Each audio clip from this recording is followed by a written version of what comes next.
айырмашылығы қандай, оны көп біле бермейміз және жете түсіне бермейміз. Сал деген бір ауылға немесе бір қоғамға барған кезде олар еркеленіп сол жерде жатып алады екен.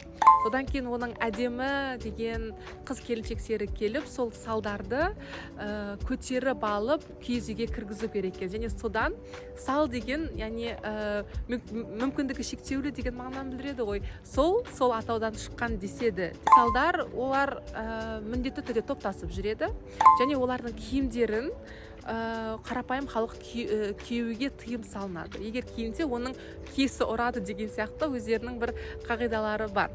Және салдар көбінесе бақсылық қасиетке ие, өте бір қызықты, импульсивті әрекеттер жасауы мүмкін. Мысалы, ат ашу шыққан кезде немесе сондай бір бәсеке болған кезде атын бауыздап жіберуі де мүмкін.